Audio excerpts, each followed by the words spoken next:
How to be romantic. Have you ever wondered if being romantic is actually important? Is it something that is necessary? Will you have to do it at some point of your life?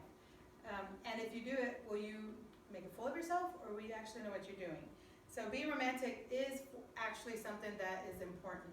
And fortunately, there are several methods or things that you can do to make it easier on yourself. So today we will discuss a couple of things. We're going to discuss why it's essential, to be romantic in your relationship, and we're going to discuss 3 different methods. So as I said before, being romantic is important. According to a personal survey that I did, 57% of the people that we interviewed, or that I interviewed, and I did half male and half female, 57% of the people that I did strongly agreed that being romantic is important. So that's pretty significant if you think of 57% out of 100. And so an article that was written called The Importance of Romance, it was written by a multi-award-winning psychotherapist. His name is Dr. Borton Goldsmith. He had something to say about this, and he says the real truth is that romance needs to be a normal part of your life. So with that being said, that is why is it so important?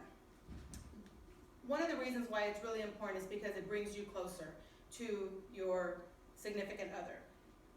In a study that has been done, plenty of research that have been done, they say that infants, they form a bond, and their brain develops with bonds, with touch, with hugging. They require that. And as we get older, it's still a necessity. It doesn't go away for adulthood. So being romantic, it helps in forming that bond. It's something that we need naturally. And not only that, but it helps to keep, the relationship alive. And it helps us to be able to not be boring inside the relationship.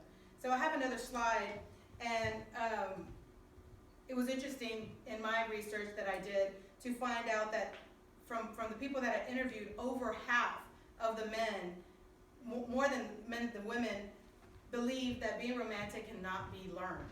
So that's interesting because it can be learned. And let's go ahead and talk about a few of the methods. So next to you, you have a handout, and it looks like this. Go ahead and grab your handout. And this is 3 methods to being romantic. So the method number 1 is be thoughtful. You want to be thoughtful in your gifts.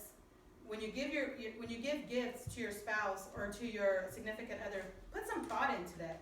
Not only that, but when you go on a date, put some thought into the date. Do some thoughtful dating. Leave thoughtful notes. It's great to put "I love you," but put a little bit more thought into them. Put something special, although something a little bit different. Send thoughtful texts and emails throughout the day. And do thoughtful favors. So think about, certain things that they may be needing, and put a little bit more thought into that. So be thoughtful is method number 1. Method number 2 is be creative. Leave sweet notes in weird, unlikely places where you don't think that they're going to be able to see, and just be creative. Also, you could be creative by making a mixed CD, maybe with songs that y'all have, in your relationship that y'all have heard together, or that remind you of each other, or certain words, say certain words that you want to tell them. So just be creative and make them a mixed CD. Leave it in their car, or leave it, in their room. Make a photo album with pictures of you two, through your relationship. That's another way to be creative. You could also declare your love in unusual, random ways. For example, if they're going to be listening to the radio at a certain time, then you could call into that radio station and tell them, to do a shout out. Do a shout out to them. So just be creative in the ways, and be a kid. Be playful. Be spontaneous. It's a good side for people to see that you could be relaxed and be a kid around them. So that was method number 2. Method number 3 is keep things fresh.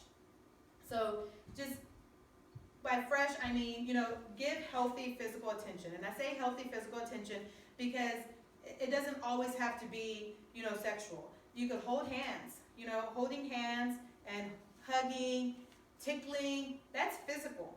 You know, like I just said about the research about the babies, it's something that we need. So keep it healthy. Keep it healthy. Also, give compliments. That's another way to keep things fresh. Every time you see them, if you like something in their hair, something in their clothes, don't be afraid to say it. Just keep things fresh and give them compliments. And never stop pursuing their heart. So never just remember the way you were at the beginning and the kind of things that you would do, the kind of things that you would say. Keep that fresh in your relationship. And another thing would be to continue to look sharp yourself.